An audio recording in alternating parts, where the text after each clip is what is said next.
Hello students. हम लोग solution and colligative property में लास्ट कॉलिगेटिव प्रॉपर्टी डिस्कस कर रहे थे जिसका नाम था ऑस्मोटिक प्रेशर। थोड़ा सा रिवाइज करेंगे कल का पार्ट। पहले मैंने दो चीजें आप लोगों को समझाई थी, एक का नाम था डिफ्यूजन और एक का नाम था ऑस्मोसिस। डिफ्यूजन में हाई कंसंट्रेशन से सब्सटेंस अपने लो कंसंट्रेशन में जा रहा था। हिंदी में इसी चीज को बेटा विसरण कहते हैं। पदार्थ अपनी अधिक सांद्रता से अपनी कम सांद्रता की तरफ प्रवाहित। ऑस्मोसिस में सिर्फ विलायक के कण या only solvent particles will move, और वो सॉल्वेंट पार्टिकल लो कंसंट्रेटेड सॉल्यूशन से हाई कंसंट्रेटेड सॉल्यूशन की तरफ एक सेमी परमेबल मेम्ब्रेन के थ्रू पास हो। सेमी परमेबल मेम्ब्रेन अर्ध पारगम्य झिल्ली वो मेम्ब्रेन है जो सिर्फ सॉल्वेंट पार्टिकल्स को मूव करने देती है, सॉल्यूट पार्टिकल्स को मूव नहीं करने देती। ये बातें कल हम लोगों ने की थी और मैंने आपके सामने एक डायग्राम बनाया था, आपको याद होगा।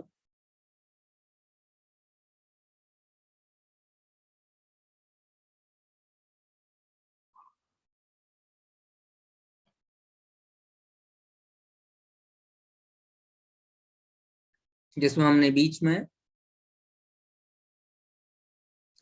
एक सेमी परमेबल मेम्ब्रेन लगाई थी,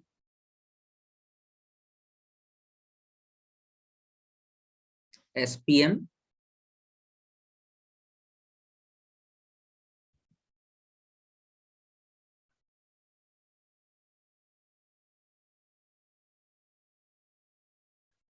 इस साइड एक पिस्टन लगाया था,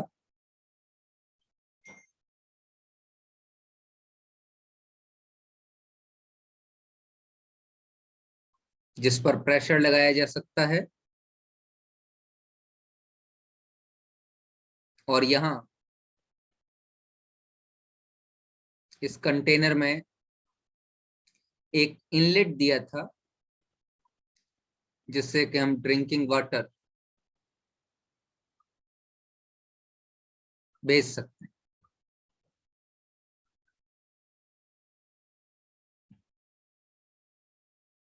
इस कंटेनर में ड्रिंकिंग वाटर था और इस कंटेनर में हमारा सी वाटर।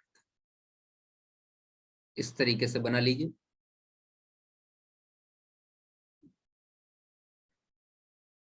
ये हमारा सी वाटर है which is not fit for drinking, और ये हमारा ड्रिंकिंग वाटर।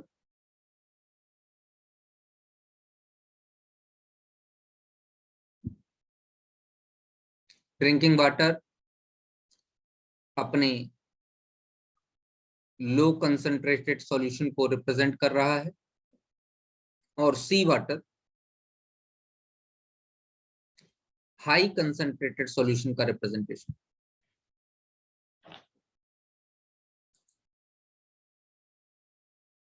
यहाँ पे एक इक्विलिब्रिया एस्टेब्लिश हुआ था। पहले ऑस्मोसिस शुरू हुआ, ड्रिंकिंग वाटर की तरफ से प्योर वाटर, ध्यान देना मेरे वर्ड्स को, ड्रिंकिंग वाटर की तरफ से प्योर वाटर, मतलब मिनरल्स नहीं है, प्योर वाटर सी वाटर की तरफ जा रहा था, और थोड़ी देर बाद उतना ही प्योर वाटर सी वाटर से ड्रिंकिंग वाटर की तरफ आ रहा था। जब इक्विलिब्रिया एस्टेब्लिश हुआ तो सेमी परमेबल मेम्ब्रेन पर एक प्रेशर डेवलप हुआ था। उस प्रेशर को ऑस्मोटिक प्रेशर कहते हैं। मैंने इसके लिए डेफिनेशन लिखाई थी कि pressure required to stop the process of osmosis is known as osmotic pressure. Osmotic pressure P या पाई किसी से भी रिप्रेजेंट किया जा सकता है। P इज इक्वल टू आ गया था हमारा R इंटू सी इंटू टी। यहां मैंने बताया था आपको R is solution constant,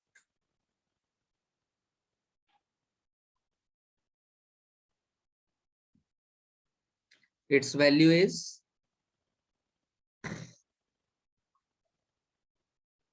same as that of universal gas constant. जो यूनिवर्सल गैस कांस्टेंट आर की वैल्यू होती है वही इसकी वैल्यू होती है, सॉल्यूशन कांस्टेंट। सी, सी मैंने बताया था कंसंट्रेशन को रिप्रेजेंट कर रहा है, और कंसंट्रेशंस के लिए हम लोग कह सकते हैं C is equal to N by V। N is equal to number of moles और V is equal to volume of the solution. तो यहां पर अगर मैं फॉर्मूले को दोबारा से ओपन करूं तो मेरे पास आ जाता है P बराबर R into N by V into T। V को इधर ले जाओ तो फॉर्मूला बन जाता है PV is equal to NRT। बस यहां ध्यान रखना, यहां पर P ऑस्मोटिक प्रेशर है, V volume, N number of moles, R solution constant और T टेम्परेचर। इसको P से या पाई से, दोनों से osmotic pressure OP is represented by P और पाई। तो यहां पर हम ऐसा भी लिख सकते हैं इसको, pi V is equal to I into NRT। I की वैल्यू 1 हो जाएगी नॉन इलेक्ट्रोलाइट्स के लिए, तो पहला वाला फॉर्मूला यूज कर लेंगे। I की वैल्यू इलेक्ट्रोलाइट्स के लिए अलग अलग होगी, डिसोसिएशन या एसोसिएशन पर डिपेंड करेगी, तो I लगा दें। तो ये फार्मूला इलेक्ट्रोलाइट्स के लिए काम करेगा और ये फार्मूला नॉन। वैसे भी I तो लगाएंगे ही लगाएंगे हर जगह। अगर नॉन इलेक्ट्रोलाइट है, अगर कोई ऐसा सब्सटेंस है जो कि न तो डिसोसिएट होता है ना ही एसोसिएट होता है, तो उस केस में I की वैल्यू 1। यहां तक हम लोगों ने पढ़ा। अब जरा ध्यान से देखिए, कुछ पॉइंट्स हैं उनको समझना पड़ेगा। सबसे पहला पॉइंट जो मैं आपको समझाने जा रहा हूं उसका नाम है रिवर्स ऑस्मोसिस या RO। पहला पॉइंट हम लोग पढ़ने जा रहे हैं, रिवर्स ऑस्मोसिस।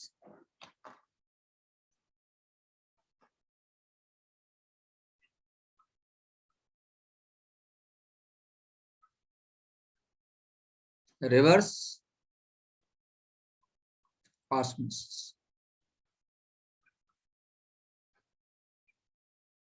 इसी को RO।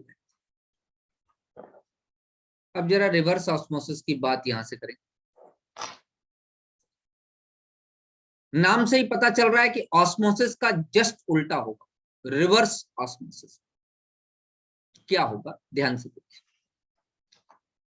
भाई। P या पाई हमने ऑस्मोटिक प्रेशर के लिए टर्म यूज किया। अगर मैं इस पिस्टन पर, ये जो पिस्टन, ये जो मैंने इस कंटेनर में पिस्टन लगा रखा है, इस पिस्टन पर एक एक्सटर्नल प्रेशर P एक्सटर्नल लगाओ, इस पिस्टन पर एक एक्सटर्नल प्रेशर लगा रहा हूं P एक्सटर्नल। तो पहली बात मुझे ये करनी पड़ेगी कि P external is greater than osmotic pressure, that is P या पाई। समझिए इस चीज को। अगर मैं पिस्टन पे जो P एक्सटर्नल लगा रहा हूं उसका मैग्नीट्यूड ऑस्मोटिक प्रेशर से ज्यादा है, तो क्या हो, solvent particles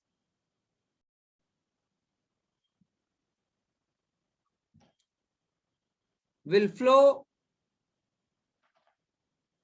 from high concentrated solution to low concentrated solution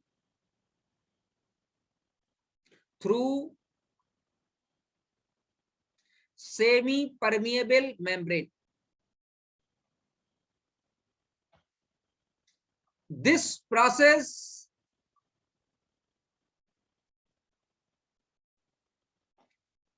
is just reverse to the osmosis, hence known as reverse osmosis.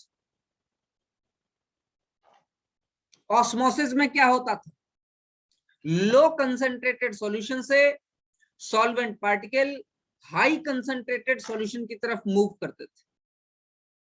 अब अगर हमने बाहर जो पिस्टन लगा रखा है उस पिस्टन पर एक एक्सटर्नल प्रेशर लगाया जो कि ऑस्मोटिक प्रेशर से ज्यादा है, तो हाई कंसंट्रेटेड सॉल्यूशन से सॉल्वेंट पार्टिकल मूव कर जाएंगे लो कंसंट्रेटेड सॉल्यूशन।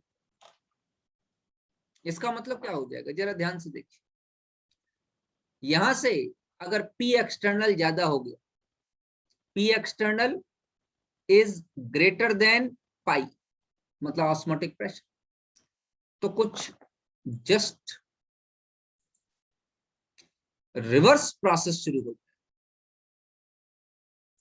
क्या होगा वो रिवर्स प्रोसेस, ध्यान दीजिए, सी वाटर से वाटर निकल के प्योर वाटर की तरफ जाने लगे बहुत तेजी से, और ये वाला जो प्रोसेस होगा ये होगा रिवर्स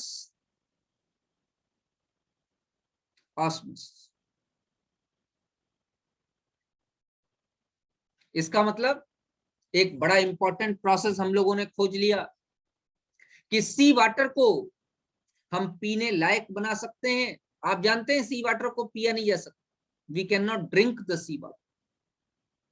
तो अगर सी वाटर को पीने लायक बनाना है तो उसके लिए प्रोसेस है reverse osmosis.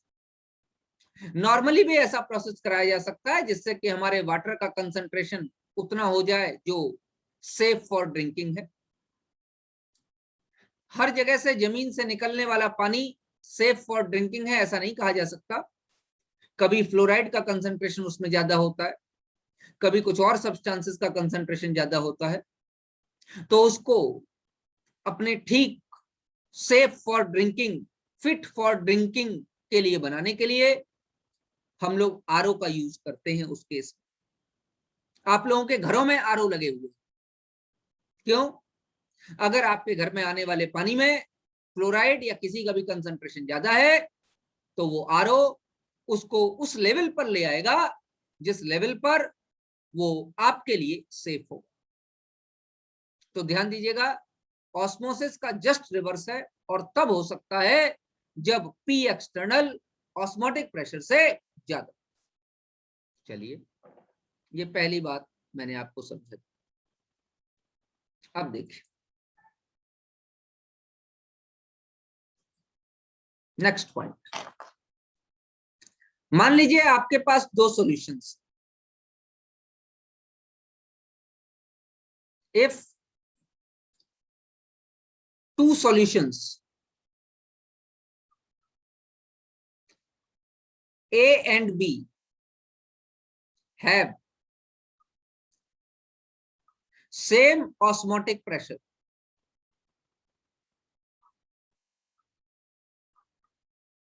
that is same concentration, then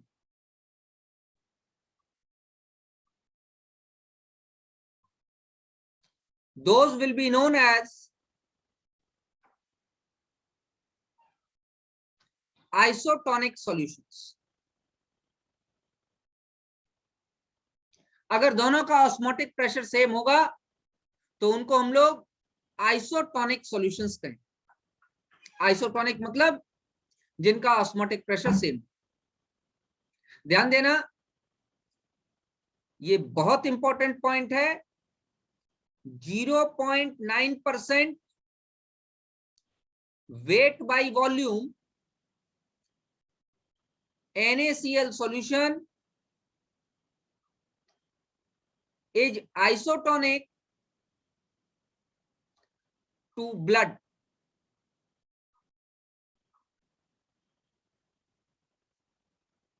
पहले बेटा हम लोगों को बीमारियां सही करने के लिए दवाएं दी जाती थी, टैबलेट खिलाई जाती थी। टैबलेट की एक लिमिटेशन थी कि आधे घंटे में काम करेगी, 15 मिनट में काम करेगी, 1 घंटे में काम करेगी, 2 घंटे में काम करेगी खाने के बाद। तो हमारा डेथ रेट बहुत ज्यादा था, क्योंकि एकदम से हमारे ब्लड में मिल जाए ऐसी हमारे पास कोई सुविधा नहीं थी। फिर साइंटिस्ट ने इंट्रावेनस इंजेक्शंस क्रिएट की, डायरेक्ट आपके वेन्स में डाल दिए जाते हैं और दवाई तुरंत काम करने लगती है। लेकिन वो इतना आसान नहीं था, क्योंकि किसी भी सब्सटेंस को डायरेक्ट वेन में डालने का मतलब है मौत। क्यों? उसका कंसंट्रेशन वही होना चाहिए जो कि आरबीसी मतलब आपके ब्लड का कंसंट्रेशन। अगर डाइल्यूट डाल दोगे तो बेटा आरबीसी स्वेल अप कर जाएगी और स्वेल करने के कारण फट जाएगी, उस केस में भी डेथ हो जाएगी। अगर हाई कंसंट्रेशन का डाल दोगे तो आरबीसी श्रिंक कर जाएगी और उस कंडीशन में भी डेथ हो जाएगी। तो जो ग्लूकोज चढ़ाया जाता है, जो दवाइयां दी जाती हैं डायरेक्ट इंट्रावेनस, वो ब्लड से आइसोटोनिक होनी चाहिए। और ब्लड से आइसोटोनिक क्या है? 0.9% weight by volume NaCl solution, ये ब्लड से आइसोटोनिक है। तो इसी कंसंट्रेशन की दवाइयां बनाई जाती हैं जो कि डायरेक्ट आपकी वेन्स में चढ़ाई जाती है। Those medicines are known as intravenous medicines. उन मेडिसिन्स को बच्चों इंट्रावेनस कहते हैं, डायरेक्ट वेन में चढ़ाई जाती है। आप बायोलॉजी में पढ़ोगे, यहां मैंने आपको समझा दिया कि कौन सा सॉल्यूशन आइसोटोनिक होगा, जो 0.9% वेट बाय वॉल्यूम NaCl से कंपेयर किया जाएगा, वही सॉल्यूशन ब्लड का आइसोटोनिक। तो पहली बात तो मैंने आपको बता दी कि A और B दो सॉल्यूशंस हैं, दोनों का ऑस्मोटिक प्रेशर सेम है। अगर ऑस्मोटिक प्रेशर सेम है तो कंसंट्रेशन सेम होगा, क्योंकि पाई डायरेक्टली प्रोपोर्शनल टू C। तो उनको हम लोग आइसोटोनिक सॉल्यूशंस कहेंगे। आगे बढ़ो।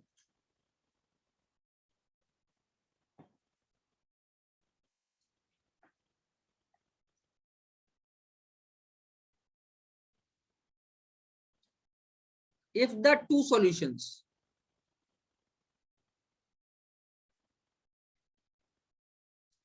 A and B have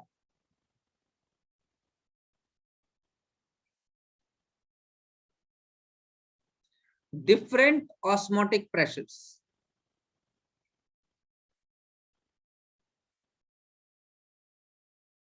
then the one having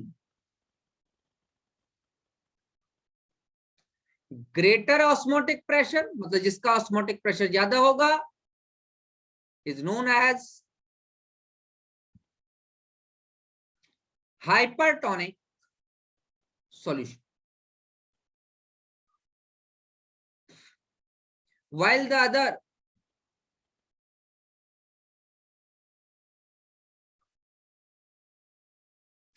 having lesser osmotic pressure is known as hypotonic solution। जिसका ऑस्मोटिक प्रेशर ज्यादा होगा उसको हाइपरटोनिक। मैं कहता हूं ओपी सॉल्यूशन ए का ज्यादा है सॉल्यूशन बी से, तो सॉल्यूशन ए को कहूंगा हाइपरटोनिक, और सॉल्यूशन बी को कहूंगा हाइपोटोनिक। हाइपरटोनिक हिंदी में कहते हैं अति परासारी।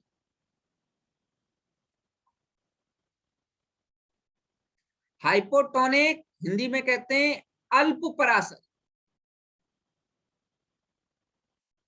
ऊपर ऐसा कोई वर्ड नहीं था जिसको मैं हिंदी में लिखूं, इसलिए मैंने आपको हिंदी में समझा दिया बेटा सारा का सारा। बात बाकी अगर अभी भी किसी को कोई हिंदी के वर्ड की रिक्वायरमेंट हो तो मुझसे पूछ लेगा। तो हाइपरटोनिक और हाइपोटोनिक सॉल्यूशंस। क्लियर? मेरी बात समझ में आ गई नहीं? ठीक। तो यहां पर ये बात ध्यान देने वाली है कि आइसोटोनिक किसको कहते हैं, हाइपरटोनिक किसको कहते हैं, हाइपोटोनिक किसको। और जो इंट्रावेनस इंजेक्शन की मैंने बात बताई उस बात को विशेष ध्यान रखें कि जो इंट्रावेनस इंजेक्शन है वो सारे के सारे आइसोटोनिक टू ब्लड होने चाहिए। न तो लो कंसंट्रेशन टू ब्लड ले सकते हैं और ना ही हाई कंसंट्रेशन टू ब्लड ले सकते। That's all about osmotic pressure. ये चारों कॉलिगेटिव प्रॉपर्टी आपकी फिनिश हो, जिसमें मैंने आप लोगों को 4 पढ़ाई। पहली relative lowering in vapour pressure, वाष्प दाब के लिए राउल्ट लॉ में पढ़ाया मैंने आपको नॉन वोलेटाइल सोल्यूट में वाष्प दाब का अपेक्षित अवनमन, relative lowering in vapour pressure. दूसरी एलिवेशन इन बॉइलिंग पॉइंट, क्वथनांक का उन्नयन। तीसरी डिप्रेशन इन फ्रीजिंग पॉइंट, हिमांक का अवनमन। और चौथी जो प्रॉपर्टी मैंने आपको पढ़ाई कॉलिगेटिव प्रॉपर्टी, उसका नाम है ऑस्मोटिक प्रेशर। अब हमारे पास इस चैप्टर में सिर्फ एक चीज बाकी है जिसका नाम है हेनरी लॉ। तो पढ़ते हैं हम लोग बेटे हेनरी लॉ, उसके बाद ये चैप्टर फिनिश हो जाएगा। देखो बेटे, Henry law solubility of gases in the solution समझाता है। तो जिस हेनरी लॉ की हम बात कर रहे हैं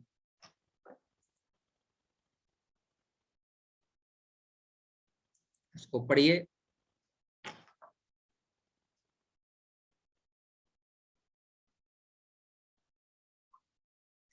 हेनरीज लॉ, हेनरी का नहीं,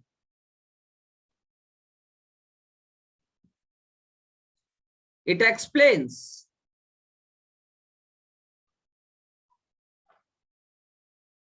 the solubility of gases in the solution। और हेनरी ये कहते हैं कि solubility of gases S in the solution is directly proportional to the partial pressure P। तो मैं ये भी कह सकता हूं S is equal to KH into P। ये पहली बात समझ, मैं इसको अच्छे से डीपली एक्सप्लेन करूंगा, लेकिन ये फॉर्मूला सबसे पहला आपका आएगा कि गैस के पार्शियल प्रेशर के गैस के प्रेशर के डायरेक्टली प्रोपोर्शनल। जितना आप लिक्विड के ऊपर गैस का प्रेशर लगाओगे गैस उतनी लिक्विड के अंदर डिजोल्व हो जाएगी। इसी बेसिस पर हम लोग कोल्ड ड्रिंक्स में कार्बन डाइऑक्साइड गैस डिजोल्व करते, इसी बेसिस पर पॉन्ड्स में ऑक्सीजन गैस डिजोल्व होती है। जो फिशरीज हमारा एक अलग जो है साइंस है, जिसको हम हिंदी में मछली पालन उद्योग भी कहते हैं, वहां पर भी जो पॉन्ड्स क्रिएट किए जाते हैं उन पॉन्ड्स में इसका ध्यान रखा जाता है कि ऑक्सीजन सही क्वांटिटी में है या नहीं। अब आप कहोगे सर हम कैसे ध्यान रखें, पानी के अंदर ऑक्सीजन है, होनी चाहिए। हाँ, पहली बात तो कोशिश ये की जाती है कि पॉन्ड्स के चारों तरफ कम से कम पक्की जगह हो। क्यों? उसका कॉज है कि पानी गर्म हो जाए। तो क्या टेम्परेचर भी इफेक्ट कर रहा है? हाँ, टेम्परेचर भी इफेक्ट कर रहा है, लेकिन हेनरी कांस्टेंट टेम्परेचर पर प्रेशर की बात कर रहा है। तो इन सारी चीजों को हम समझेंगे। मैंने एक जनरल आइडिया आपको दिया हेनरी लॉ का, कि वो ये कह रहा है कि किसी भी सॉल्यूशन में जो गैस डिसॉल्व होगी वो इस बात पर डिपेंड करेगी कि गैस पर कितना प्रेशर लगाया है। ठीक है भैया, मान लेते greater the pressure greater the solubility. इसका मतलब यहां पर एक लॉ आ गया कि solubility is directly proportional to pressure. जो सॉल्युबिलिटी है वो प्रेशर के डायरेक्टली प्रोपोर्शनल। बेटे हेनरी ने क्या क्या बातें कही, एग्जैक्टली हेनरी ने जो कहा था वो तो मैंने आपको बता दिया, लेकिन उसको हेनरी के लॉ को किस तरीके से और भी एक्सप्लेन किया जा सकता है वो मैं आपको समझाने जा रहा हूं। देखिए जरा ध्यान से,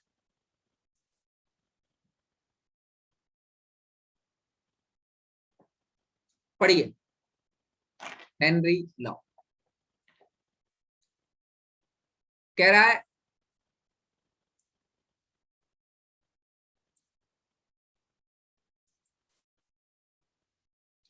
it can be stated as at constant temperature, temperature is kept constant, temperature में कोई चेंज नहीं किया जाए। the solubility of gas, gas की जो solubility है, गैस की जो विलेयता है in the liquid, liquid में is directly proportional to the partial pressure of the gas present above the surface of the liquid। ये मैंने अभी अभी आपको बताया कि गैस की विलेयता किस पर डिपेंड करेगी, जो पार्शियल प्रेशर गैस का होगा जो लिक्विड के सरफेस पर डेवलप होगा उसी पर डिपेंड। ग्रेटर होगा सॉल्युबिलिटी ग्रेटर होगा। 2 मिनट, गुड। चलो अगला, ये तो पहला तरीका हो गया इसको कहने का। देखो इधर में नंबर फर्स्ट तरीका ये हो। अच्छा और कोई तरीका? जी हाँ, यहां बीच में लगा लो और कोई तरीका क्या? Mole fraction of the gas, gas के मोल फ्रैक्शन जो सॉल्यूशन में डिसॉल्व हुए हैं is directly proportional to the partial pressure of the gas over the solution। Gas के मोल फ्रैक्शन जो सॉल्यूशन में डिसॉल्व हुए वो डायरेक्टली प्रोपोर्शनल है गैस के पार्शियल प्रेशर के जो गैस ने सॉल्यूशन के ऊपर लगा रखा है। चलिए और कोई तीसरा तरीका? हाँ तरीका है, the partial pressure of the gas P in vapor phase is proportional to the mole fraction of the gas in the solution। मतलब पार्शियल प्रेशर मोल फ्रैक्शन के डायरेक्टली प्रोपोर्शनल है। मैं ये कह सकता हूं P डायरेक्टली प्रोपोर्शनल टू काई या X, कुछ भी कहो। प्रोपोर्शनलिटी का साइन हटाओगे तो क्या लगाओगे? P is equal to KH into chi या X। X is the mole fraction और KH is the Henry law constant। X mole fraction है और जो KH है वो क्या है? Henry constant, Henry law constant.